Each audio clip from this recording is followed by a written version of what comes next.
আমরা তাড়িৎ চুম্বক আবেশের এই পর্যায়ে পারস্পরিক আবেশ নিয়ে পড়ব। আমরা যদি পাশাপাশি দুটা কুণ্ডলী রাখি, এর মধ্যে একটা কুণ্ডলীতে আমি ব্যাটারি সংযুক্ত করব, একটা কুণ্ডলীতে আমি যদি ব্যাটারি রাখি এবং এখানে যদি একটা টেপার চাবি রাখি, তাহলে এই চাবিটা যখন এই অবস্থানে থাকবে তখন কিন্তু এই কুণ্ডলীর মধ্য দিয়ে কোনো বিদ্যুৎ প্রবাহিত হচ্ছে না। যখনই এই কুণ্ডলীর চাবিটিকে আমি সংযুক্ত করে দিব, তখনই এই সার্কিটটির মধ্যে বিদ্যুৎ প্রবাহটি একটি কুণ্ডলী পাবে, তখন কিন্তু এখানে চুম্বক ফ্লাক্সের উৎপত্তি হবে। আমি আবারও বলছি, যখন এই জায়গায় টেপার চাবিটি খোলা থাকবে তখন এখানে কোনো বিদ্যুৎ পরিবাহিত হবে না, অর্থাৎ বিদ্যুৎ প্রবাহের মান 0। যখন আমি টেপার চাবিটিকে সংযুক্ত করব তখন এখানে বিদ্যুৎ প্রবাহ শুরু হবে, অর্থাৎ বিদ্যুৎ প্রবাহ 0 থেকে একটি নির্দিষ্ট মানে পৌঁছাবে। ঘটে তাহলে এখানে একটি আবেশের সৃষ্টি হয়, অর্থাৎ এখানে একটি আবিষ্ট তড়িৎ চালক শক্তির সৃষ্টি হবে। এটা আমরা গত ক্লাসেও পড়ে এসেছিলাম। এই জাতীয় যে ডেফিনেশন বা যে ব্যাপারটা আমরা পড়েছিলাম সেটাকে আমরা বলছিলাম স্বকীয় আবেশ। মনে করে দেখো, সেখানে আমরা একটা মাত্র সার্কিট ইউজ করেছি।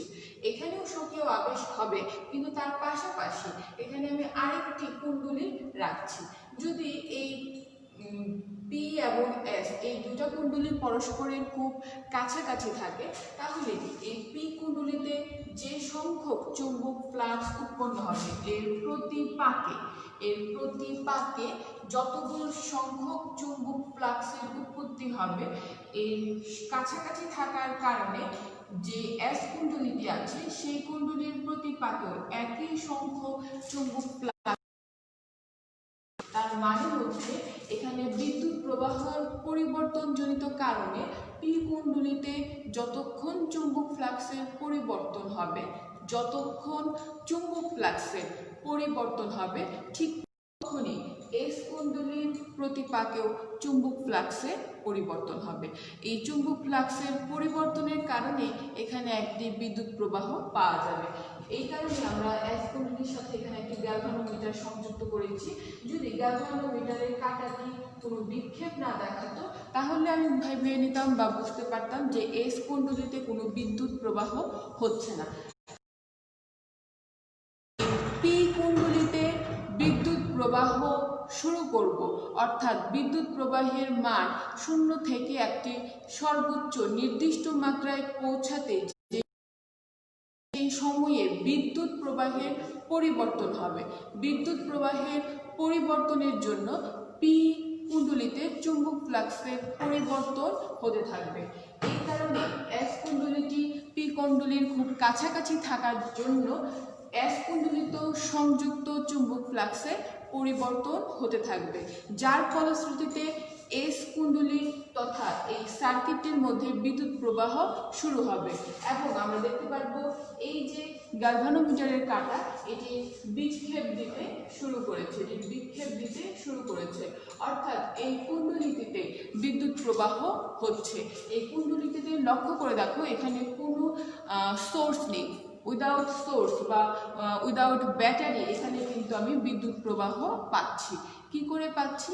এটি পাচ্ছি হচ্ছে এর কাছাকাছি আরেকটি কুণ্ডলীতে চুম্বক ফ্লাক্সের পরিবর্তনজনিত কারণে, অর্থাৎ খুব কাছাকাছি অবস্থিত দুটি কুণ্ডলীর মধ্যে একটির মধ্যে আমি এই যে ব্যাটারির সাহায্যে এখানে পরিবর্তনশীল বিভব বা পরিবর্তনশীল বিদ্যুৎ যদি দেই, তাহলে এখানে সংযুক্ত চুম্বক ফ্লাক্সের পরিবর্তন হতে থাকবে এবং এর কাছাকাছি অবস্থান করাতে অন্য আরেকটি কুণ্ডলীতেও চুম্বক ফ্লাক্সের পরিবর্তনজনিত কারণে এখানে বিদ্যুৎ প্রবাহ পাওয়া যাবে। এই যে ঘটনা, এই ঘটনাটাই হচ্ছে আমার পারস্পরিক আবেশ। এই ঘটনাটিকে বলা হচ্ছে পারস্পরিক আবেশ। তাহলে আমরা পারস্পরিক আবেশের সংজ্ঞাতে কি বলবো? আমরা সংজ্ঞাতে বলবো, কোনো একটি কুণ্ডলীতে তড়িৎ প্রবাহের পরিবর্তন করলে নিকটবর্তী অন্য একটি কুণ্ডলীতে যে তাড়িৎ চুম্বক আবেশের সৃষ্টি হয় তাকে বলা হচ্ছে পারস্পরিক আবেশ। এখন এই মুখ্য কুণ্ডলীতে প্রবাহিত বিদ্যুৎ যদি I হয়, মুখ্য কুণ্ডলী কুণ্ডলিতে প্রবাহিত বিদ্যুৎ যদি I হয় এবং এই জন্য গৌণ কুণ্ডলিতে সংযুক্ত চুম্বক ফ্লাক্সের পরিমাণ যদি ফাই দেখা যায়, তাহলে অ্যাকচুয়ালি হবে সেটা হচ্ছে ফাই প্রপোর্শনাল টু I, অর্থাৎ মুখ্য কুণ্ডলিতে বিদ্যুৎ প্রবাহিত হবে, গৌণ কুণ্ডলিতে সংযুক্ত চুম্বক ফ্লাক্স কিন্তু আমার তত বেশি হবে।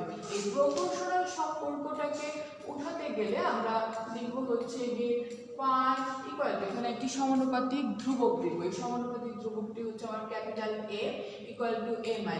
এই m কে বলা হচ্ছে পারস্পরিক আবেশ গুণাঙ্ক।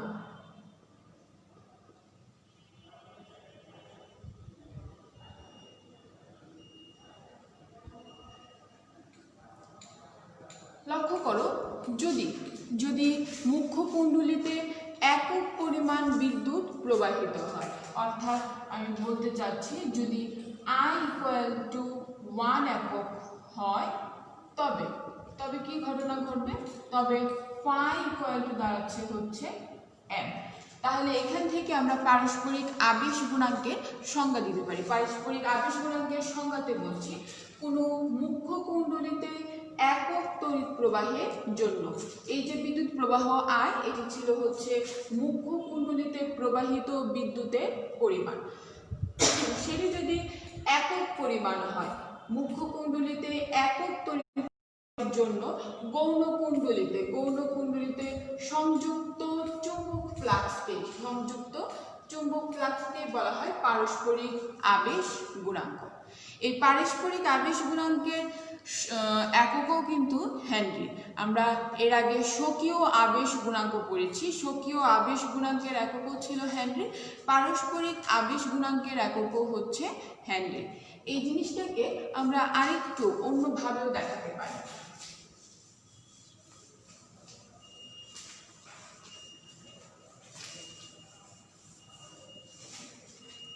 আমরা আবিষ্ট তড়িৎচালক শক্তি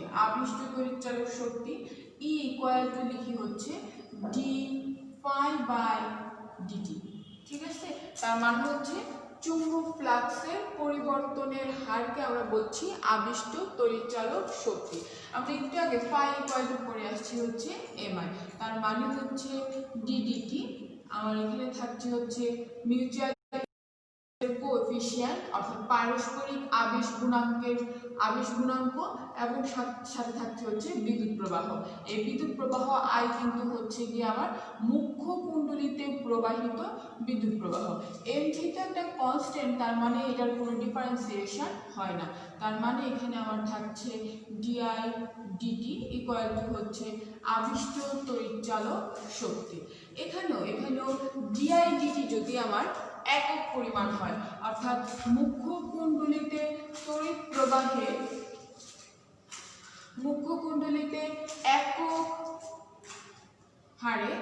একক হারে তড়িৎ প্রবাহের পরিবর্তন, ঠিক আছে? তড়িৎ প্রবাহের পরিবর্তনের জন্য, ঠিক আছে? এই তড়িৎ প্রবাহের পরিবর্তনটি কিন্তু মুখ্য কুণ্ডলিতেই হবে। কোনো মুখ্য কুণ্ডলিতে একক হারে তড়িৎ প্রবাহের পরিবর্তনের জন্য গৌণ কুণ্ডলিতে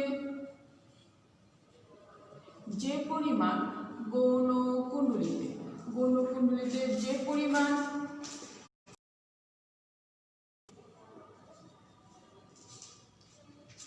কি বলছি, তো আবিষ্ট,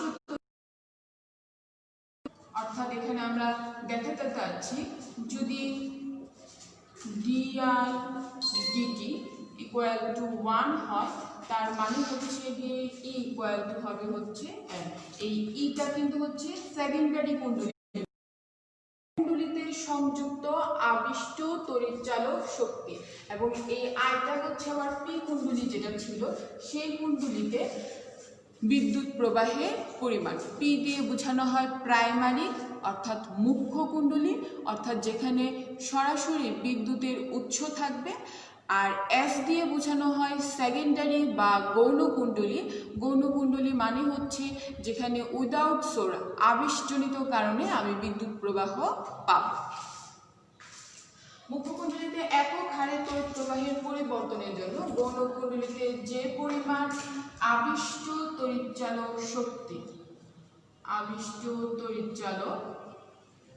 শক্তি উৎপন্ন হয়, ঠিক আছে, তাকে পারস্পরিক আবেশ গুণাঙ্ক বলে।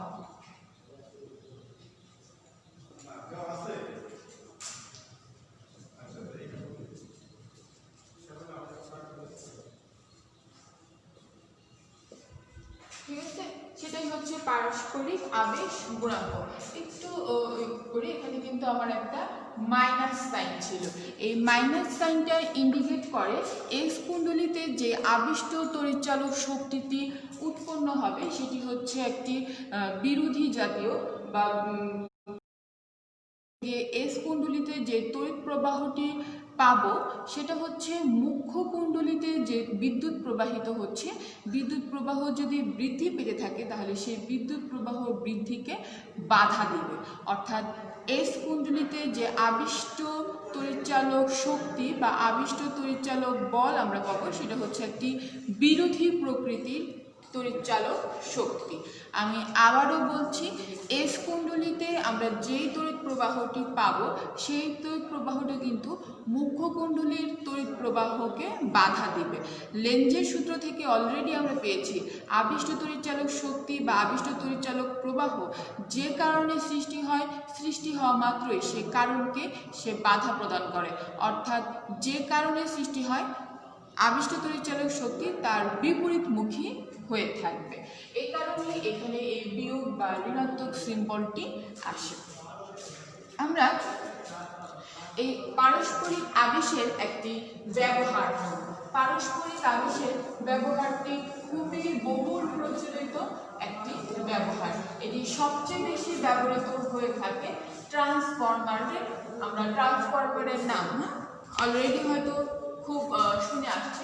আজকে আমরা দেখব যে আসলে একটি ট্রান্সফরমার কি করে কাজ করে।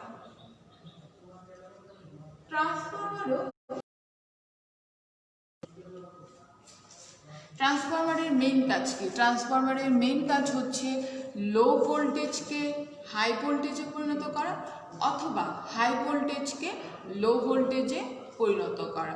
ট্রান্সফরমার মূলত দুইটা, একটা হচ্ছে আরোহী বা স্টেপ আপ ট্রান্সফরমার। আরোহী বা স্টেপ আপ ট্রান্সফরমার অ্যাকচুয়ালি লো ভোল্টেজকে হাই ভোল্টেজে পরিণত করে, আর যেটি স্টেপ ডাউন ট্রান্সফরমার বা কি বলে অবরোহী বা এটাকে বলা হয়ে থাকে হচ্ছে গিয়ে অবরোহী ট্রান্সফরমার। অবরোহী বা স্টেপ ডাউন ট্রান্সফরমার হচ্ছে গিয়ে তোমার হাই ভোল্টেজকে লো ভোল্টেজে পরিণত করে। তো এই ভোল্টেজের রূপান্তরটা কিভাবে হয় আমরা অ্যাকচুয়ালি সেটাই এখন দেখব। এই ভোল্টেজটা রূপান্তরের জন্য আমাকে হচ্ছে কিছু আয়তকার কোর বা লোহার মজ্জা নিতে হবে। এখানে বেশ কিছু আয়তকার কোর বা লোহার মজ্জা কিন্তু আমরা নিব, ঠিক আছে। অর্থাৎ এখানে বেশ কিছু আয়তকার লোহার মজ্জা নেওয়ার পর যে কোনো একটা কুণ্ডলীতে আমরা এখানে বিদ্যুৎ উৎস বা ব্যাটারি কানেক্ট করব। এখানে আমরা যেটাকে আমরা প্রাইমারি বা মুখ্য কুণ্ডলী বলছি, এখানে অবশ্যই এসি উৎসে এসি সোর্সের একটি কুণ্ডলী আমাকে বিদ্যুৎ উৎস আমাকে দিতে হবে।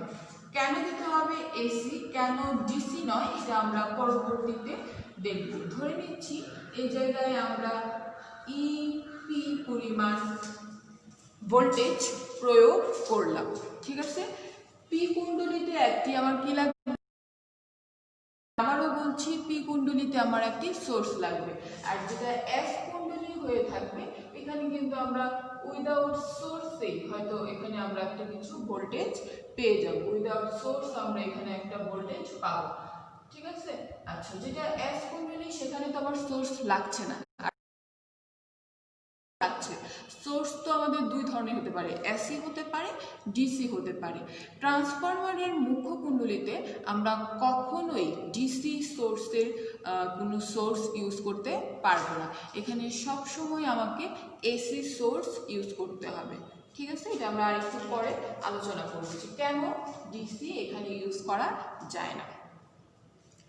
তাহলে এখানে যদি আমি একটা এসি সোর্সের সোর্স লাগাই, তাহলে পি কুণ্ডলীতে আমি একটা বিভব প্রয়োগ করছি, যার ফলশ্রুতিতে এখানে আমার বিদ্যুৎ প্রবাহ হচ্ছে। এসি সোর্স কিন্তু সবসময় দিক পরিবর্তন করে বা একটা নির্দিষ্ট মান থেকে, এসি সোর্সটা কেমন হয়ে থাকে, একটা নির্দিষ্ট মান থেকে সবসময় সে, আমরা যদি বলি এটা জিরো থেকে সবসময়, বা এটা যদি আমরা একটা সর্বোচ্চ ম্যাক্সিমাম ভ্যালু নেই, হ্যাঁ, এটার কি থাকবে আর একটা মিনিমাম ভ্যালু হবে। হ্যাঁ, তার মানে এটা ম্যাক্সিমাম ভ্যালু থেকে কমতে কমতে মিনিমাম ভ্যালুতে আসবে, আবার মিনিমাম ভ্যালুতে পৌঁছানোর পর সেটা আবারও বাড়তে শুরু করবে। অর্থাৎ এটির যে বিদ্যুৎ প্রবাহের পরিমাণ বা ভোল্টেজের পরিমাণ, এটা কিন্তু সবসময় পরিবর্তন হচ্ছে, সবসময় পরিবর্তন হচ্ছে। আর আমাদের কিন্তু পরিবর্তনশীল বিদ্যুৎ প্রবাহেরই প্রয়োজন। বিদ্যুৎ প্রবাহের পরিমাণ পরিবর্তিত হলেই সংশ্লিষ্ট চুম্বক ক্ষেত্রের মানের পরিবর্তন হয়। চুম্বক ক্ষেত্রের মানের যতক্ষণ পরিবর্তন হতে থাকে, আমি আবিষ্ট তড়িৎচালক শক্তি কিন্তু ততক্ষণই পেতে। তাহলে এখানে যে ভোল্টেজটা আমি প্রয়োগ করছি, যার ফলশ্রুতিতে যেহেতু এটা পরিবর্তনশীল, তাহলে এখানে আমার কিছু চুম্বক ক্ষেত্র রেখার উৎপন্ন হচ্ছে, এবং এই চুম্বক ক্ষেত্র রেখার মান কিন্তু কন্টিনিউয়াসলি চেঞ্জ হচ্ছে। চুম্বক ক্ষেত্র রেখা এখানে পি এবং এস কুণ্ডলী খুব কাছাকাছি অবস্থিত, এবং এখানে চুম্বক ক্ষেত্র রেখার কোনো ক্ষরণ হবে না, অর্থাৎ চুম্বক ক্ষেত্র রেখার কোনো খরচ হবে না। আমি আবারও বলছি, পি কুণ্ডলীর প্রতি পাকে যত সংখ্যক চুম্বক ক্ষেত্র রেখা উৎপন্ন হবে, এস কুণ্ডলীর প্রতি পাকে ঠিক তত সংখ্যকই চুম্বক ক্ষেত্র রেখা পাওয়া যাবে। যদি তাই হয়, তাহলে এখানে যে ইপি ভোল্টেজটি আছে, অর্থাৎ মুখ্য কুণ্ডলীতে যে আবিষ্ট তড়িৎচালক শক্তিটি পাবো, সেটা আমরা লিখতে পারি হচ্ছে এখানে পাক সংখ্যা। হ্যাঁ, মুখ্য কুণ্ডলীর পাক সংখ্যা হচ্ছে গিয়ে এনপি। এনপি আবার থাকবে হচ্ছে ডি পাই ডিটি। ঠিক আছে, এনপি কি জিনিস? এনপি হচ্ছে মুখ্য কুণ্ডলীর পাক সংখ্যা।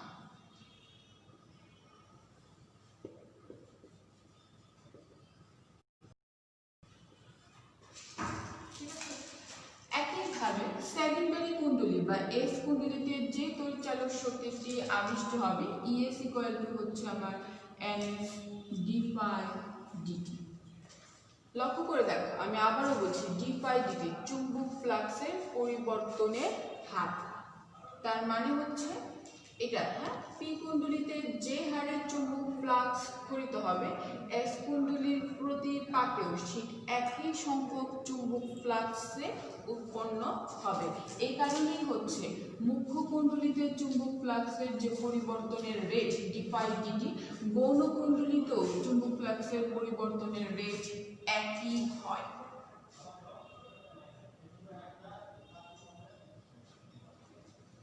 যদি তাই হয়, এখান থেকে আসলে আমি মুখ্য কুণ্ডলী এবং গৌণ কুণ্ডলী একটি,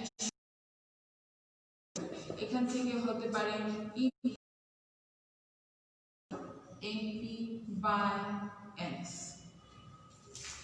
আমরা একটু আগে বলছিলাম step up transformer. Step up ট্রান্সফরমারের কাজ থাকে হচ্ছে গিয়ে তোমার লো ভোল্টেজকে হাই ভোল্টেজে পরিণত করা। মুখ্য কুণ্ডলীতে তুমি যে পরিমাণ ভোল্টেজ অ্যাপ্লাই করবা, সেকেন্ডারি কুণ্ডলীতে তার চেয়ে বেশি পরিমাণ ভোল্টেজ পাওয়া নামই হচ্ছে গিয়ে স্টেপ আপ ট্রান্সফরমার। তাহলে এটা পাওয়ার উপায় কি হতে পারে? কখন একটি ট্রান্সফরমার স্টেপ আপ হবে, কখন একটি ট্রান্সফরমার স্টেপ ডাউন হবে? তুমি যদি স্টেপ আপ ট্রান্সফরমার করতে চাও, তুমি এখান থেকে লক্ষ্য করে দেখো যে আবিষ্ট তড়িৎচালক শক্তি বা তড়িৎ বিভব প্রপোর্শনাল টু হচ্ছে গিয়ে পাক সংখ্যা। তুমি যদি লো ভোল্টেজ থেকে হাই ভোল্টেজে যেতে চাও, ট্রান্সফরমারটি যদি স্টেপ আপ হতে হয়, তার মানে প্রাইমারি থেকে গৌণ কুণ্ডলীতে বেশি পরিমাণ বিভব তুমি পেতে চাও, তাহলে সেকেন্ডারির যে পাক সংখ্যা থাকবে সেটা হবে বেশি, গৌণ কুণ্ডলীর পাক সংখ্যা হতে হবে কম। আমি কন্ডিশনটি এখানে লিখছি, step up transformer, step up transformer কখন হবে? যদি ইপি ছোট হয়, ইএস বড় হয়। ঠিক আছে, তো এই ঘটনাটা কখন ঘটবে? যখন এনপিটা ছোট, এনএসটা বড়। অর্থাৎ একটা স্টেপ আপ ট্রান্সফরমার তৈরি করতে হলে তোমাকে মুখ্য কুণ্ডলীর পাক সংখ্যার চাইতে গৌণ কুণ্ডলীতে পাক সংখ্যা বেশি দিতে হবে। একইভাবে আমরা ভাইস ভার্সা উল্টাটাও বলতে পারি, যদি আমি একটি স্টেপ ডাউন ট্রান্সফরমার তৈরি করতে চাই, তাহলে গৌণ কুণ্ডলীর পাক সংখ্যা হবে কম, মুখ্য কুণ্ডলীর পাক সংখ্যা হবে বেশি। কেননা স্টেপ ডাউন ট্রান্সফরমারে আমার সেকেন্ডারি কুণ্ডলীতে ভোল্টেজ থাকবে কম, তাই এখানে পাক সংখ্যাও কম। মুখ্য কুণ্ডলীতে ভোল্টেজ থাকবে বেশি, তাই ওইখানে পাক সংখ্যাও বেশি। এটাকে আমরা আরো কিছু ফরম্যাটে লিখতে পারি। আমরা শক্তির নিত্যতা সূত্র অনুযায়ী বলবো, যদি শক্তি মানে কি হবে না, শক্তির কোনো সৃষ্টিও যেমন হবে না, ধ্বংসও হবে না, তাহলে মুখ্য কুণ্ডলীর যতটুকু শক্তি গৌণ কুণ্ডলীতে ঠিক ততটুকুই শক্তি থাকবে। শক্তি বা কাজ, হ্যাঁ, শক্তি বা কাজ করার হারকেই কিন্তু ক্ষমতা বলে। তার মানে একক সময়ে মুখ্য কুণ্ডলী থেকে যে পরিমাণ আবিষ্ট তড়িৎচালক শক্তি খরিত হবে, গৌণ কুণ্ডলীতে একক সময়ে ঠিক সেই পরিমাণ শক্তি উৎপন্ন হবে। একক সময়ের শক্তির অপর নামই কিন্তু ক্ষমতা। তার মানে মুখ্য কুণ্ডলীর ক্ষমতা সমান সমান হবে হচ্ছে গৌণ কুণ্ডলীর ক্ষমতা। মুখ্য কুণ্ডলীটাকে আমরা সবসময় ইনপুট আকারে দেখি, আর গৌণ কুণ্ডলীটি হচ্ছে আমাদের আউটপুট। ঠিক আছে, তাহলে ইনপুট বা ইনপুট যে ক্ষমতাটা থাকবে ইকুয়াল টু হতে হবে আমার আউটপুট ক্ষমতা। আবারও বলছি, মুখ্য কুণ্ডলীতে যে পরিমাণ শক্তি খরিত হবে বা বের হবে এখান থেকে, গৌণ কুণ্ডলীতে ঠিক ততটুকুই শক্তি উৎপন্ন হতে হবে। তার মানে মুখ্য কুণ্ডলীতে একক সময়ে যতটুকু শক্তি খরচ হয়, গৌণ কুণ্ডলীতে একক সময়ে ঠিক ততটুকু শক্তি উৎপন্ন হয়। একক সময়ে ব্যয়িত শক্তি, একক সময়ে উৎপন্ন শক্তির নামই হচ্ছে গিয়ে ক্ষমতা। তাহলে মুখ্য কুণ্ডলীটাকে আমরা ইনপুট ফর্মে এবং গৌণ কুণ্ডলীকে যদি আমরা আউটপুট ফর্মে লিখি, তাহলে ইনপুট ক্ষমতা ইকুয়াল টু হচ্ছে আমার আউটপুট ক্ষমতা। ক্ষমতা পি ইকুয়াল টু হচ্ছে গিয়ে ভি আই। এখানে ভি ইকুয়াল টু ছিল হচ্ছে আমার কি ছিল, তড়িৎ বিভব। যেহেতু এখানে আমরা আবিষ্ট তড়িৎচালক শক্তি পাবো, তার মানে এটাকে আমরা কার্ল ই এর মাধ্যমে প্রকাশ করে থাকি। মুখ্য কুণ্ডলীর বেলায় আমরা লিখব হচ্ছে EP IP equal to, output কুণ্ডলী বা সেকেন্ডারি কুণ্ডলীর বেলায় লিখছি ইএস আইএস। তার মানে হচ্ছে EP by ES equal to হচ্ছে আইএস বাই আইপি। লক্ষ্য করে দেখো, আবিষ্ট তড়িৎচালক শক্তির সাথে বিদ্যুৎ প্রবাহের সম্পর্ক কিন্তু ব্যস্তানুপাতিক। আমরা এর আগে কিন্তু আবিষ্ট তড়িৎচালক শক্তির সাথে পাক সংখ্যার একটা সম্পর্ক করে এসেছি। তাহলে ফাইনালি আমরা যে দুইটা সম্পর্ক এখান থেকে পাচ্ছি সেটা হচ্ছে ইপি ইএস ইকুয়াল টু পাক সংখ্যার সাথে তড়িৎচালক শক্তির সম্পর্ক সমানুপাতিক ছিল, তাই পিপি এসএস। কিন্তু বিদ্যুৎ প্রবাহের সাথে সম্পর্কটা কিন্তু ব্যস্তানুপাতিক। হ্যাঁ, এই ছিল হচ্ছে আমার ফাইনাল সম্পর্ক।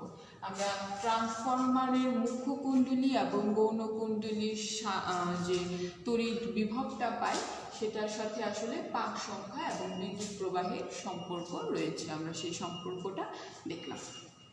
ঠিক আছে, একটু আগে একবার বলেছিলাম যে তোমাদেরকে কেন মুখ্য কুণ্ডলীতে ডিসি উৎস ব্যবহার করা যায় না, যদিও উত্তরটা ইতিমধ্যে আমি তোমাদেরকে দিয়ে দিয়েছি, তারপরও তোমাদেরকে আবারও বলছি। মুখ্য কুণ্ডলীতে যদি আমরা ডিসি কিন্তু তোমার কখনোই মানের কোনো পরিবর্তন হয় না, একটা স্ট্যাটিক ভ্যালু, একটা নির্দিষ্ট পরিমাণ বিভব তোমাকে অলওয়েজ সে তোমাকে দিতে থাকবে। যদি নির্দিষ্ট পরিমাণ বিভব থাকে তাহলে নির্দিষ্ট পরিমাণ বিদ্যুৎ প্রবাহই আমি পেতে থাকবো, অর্থাৎ এখানে বিদ্যুৎ প্রবাহের কোনো পরিবর্তন হবে না। যদি বিদ্যুৎ প্রবাহের পরিবর্তন না হয় তাহলে চুম্বক ফ্লাক্সেরও কোনো পরিবর্তন আমি পাবো না। আবিষ্ট পাই যেখানে চুম্বক ফ্লাক্সের পরিবর্তন হতে থাকবে dφdt, সময়ের সঙ্গে সঙ্গে চুম্বক ফ্লাক্সের পরিবর্তন লাগবে। ক্লিয়ার? আমরা আবিষ্ট তড়িৎচালক শক্তির একটা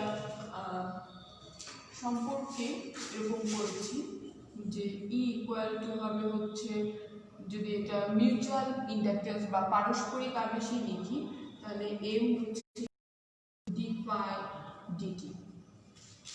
ঠিক আছে, অর্থাৎ বিদ্যুৎ প্রবাহের মানের যদি পরিবর্তন না হয় সময়ের সাথে সাথে তাহলে চুম্বকেরও কিন্তু সময়ের সাথে পরিবর্তন dφdtটা শূন্য হবে, আর dφdt শূন্য হয়ে গেলে আবিষ্ট তড়িৎচালক শক্তির মানও শূন্য হয়ে যায়।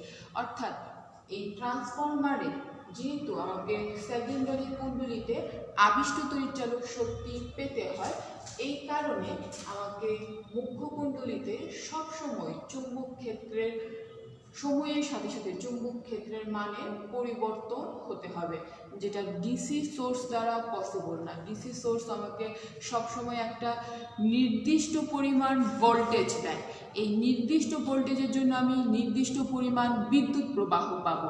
নির্দিষ্ট বিদ্যুৎ প্রবাহের জন্য সৃষ্ট চুম্বক ক্ষেত্রের মানও নির্দিষ্ট, সেই চুম্বক ক্ষেত্র সময়ের সাথে সাথে পরিবর্তন হয় না।